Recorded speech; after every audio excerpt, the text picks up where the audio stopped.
Grass is always greener thing can be such a great statement. It works when you meet someone and they begin complaining about something in their life, and you can pipe in with this phrase to make them see they are complaining.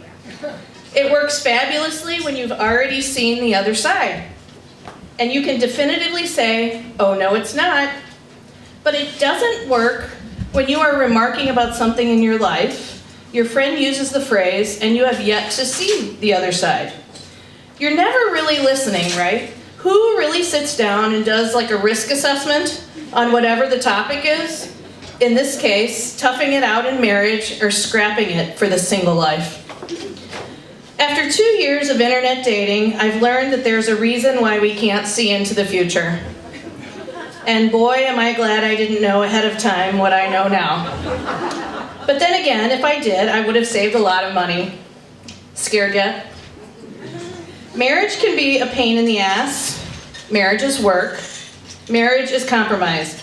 But internet dating is a whole new level of exhaustion and rejection. And with no rule book. Imagine the worst on-the-job training situation you've ever been in. Add extra crazy coworkers, and throw in some money scams just to up the ante a bit. I entered into this twilight zone at the age of 47. An age when people aren't always thrilled about learning something completely new. But as usual, I jumped in, not thinking how the bitter cold water might bite me back upon entry. It was new, exciting, and fun. It was what all the kids were doing. And I figured, what the hell? I think I fell in love immediately, at least all at the visuals anyway. Unfortunately, the one I fell in love with rebuffed me because of my currently separated status. The first rule I was unaware of. Currently separated is the equivalent of vampire status. You don't want it. He basically told me he didn't talk with other men's wives and that most people with my status are looking for FWB. I replied with, "What's that?" I was basically laughed at for not getting it right away and told I clearly hadn't been out in this online world for long. I was completely let down. I joined the site, paid my money, and now I was in the category that no one wanted to talk to, much less date. The only dating experiences I had to go on were from college and shortly after, and that was easy, if anybody remembers this. We used to take laps around the bar to scout, oh, there's somebody in my age, to scout out the good-looking boys and then try to get the courage to speak to them. And if one bar wasn't exciting, well, it was just right on to the next one. So easy and carefree back then. How could it have changed so drastically and become so difficult? It's nature, right? What was even more frustrating is this guy continued to view my profile on a pretty regular basis. That kind of pissed me off. Quit looking at me if you won't talk, you asshole. So I decided to mess with him just a little bit. When I was aware he was looking, I'd message him saying things like, "I see you. How's your day? Thanks for looking, you made my day." It started out as messing with him, but it ended up as a monologue by me, lasting some months. Here's an example of one of my monologues with Whiskey Tango F, just after I saw he'd been checking out my photos once again. "Whiskey Tango F, thank you, and you're killing me," all in the same breath. Sigh. "Don't ever change your main profile pic, it's the best of all of them." "I'm doing laundry and your face popped up. Perfect timing. Exactly what I needed during a mundane day-to-day task. Now, I'm just going to pretend you said hello. How are you today?" If nothing else, you're giving me hope, even if it's a one-sided email-ationship. You probably recall what it's like to go through times like this. Thanks for being a source of encouragement and hope. This is really pathetic. "I am going to meet you someday." This is how I ended it. "I am going to meet you someday, sooner rather than later, I hope." Signed, my full name. "This is just so you can identify me as the author when I write my stories about this experience." Pathetic, pathetic, pathetic. But looking back on this, I came to the conclusion this was just a way for me to combat the loneliness. I convinced myself my divorce would be over soon and I'd eventually get to talk with this guy. Unfortunately, that never happened, and I did what every smart online dater does. I moved on to a different dating site. Hope springs eternal in OkCupid. What's really funny about these sites is you start to know the faces. Same face, different site. Not such good luck where the odds are concerned. One time someone said to me, "Just keep doing it, Valerie, it's like the lottery." So to me, that means the more you play, the more likely you will win, right? Problem is, I've never played the lottery because I think it's a waste of time. Ironic, huh? Guess I've proven myself wrong because I'm still an active participant in this lottery.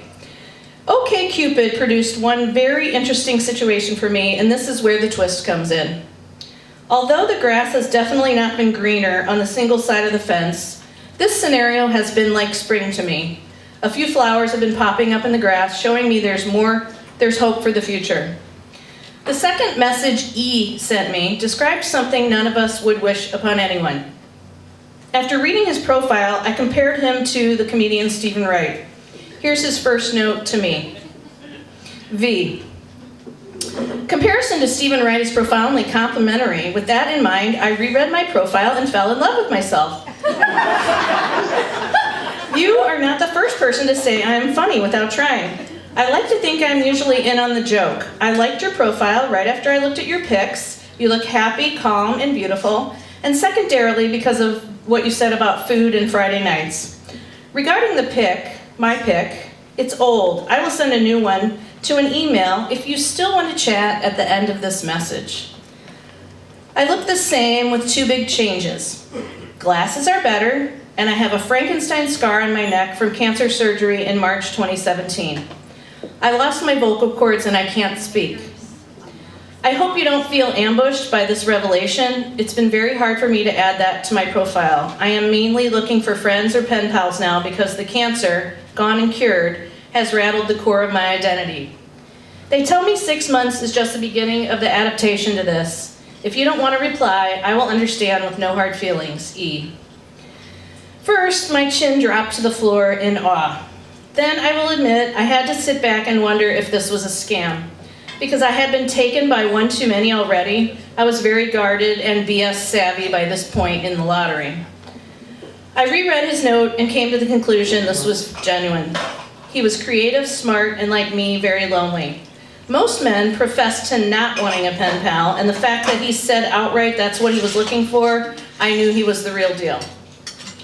We began emailing regularly and slowly began to learn about each other and eventually support each other. In some ways, E has become like the brother I never had. We've talked about everything from recipes to politics to the plight of kids today not having Sid and Marty Krofft cartoons on Saturday morning. I've shared my family woes with him and he's shared the same with me. I learned pretty quickly not to ask a lot of questions about how he does communicate. Most of the time he ignored those questions and talked only about positive things that made him happy. The current holiday or decorating or a recent recipe he'd tried. But as time went on, he's opened up to me more and more about his health and how he deals with this life-altering change. It's been 6 months now since we've been sharing with each other by email. I've suggested meeting multiple times and we even had a date set a couple weeks ago to meet, but it didn't happen. He wasn't feeling well. I do still hope to meet him, although I understand that communicating solely via email or text may be exactly how this is supposed to be. Two new friends supporting each other through the muck of life and sharing in each other's small successes, making each day a little less lonely. So for the grass on this side of the fence, it is still full of weeds, but there are enough new shoots sprouting up here and there to give me solace. Thanks.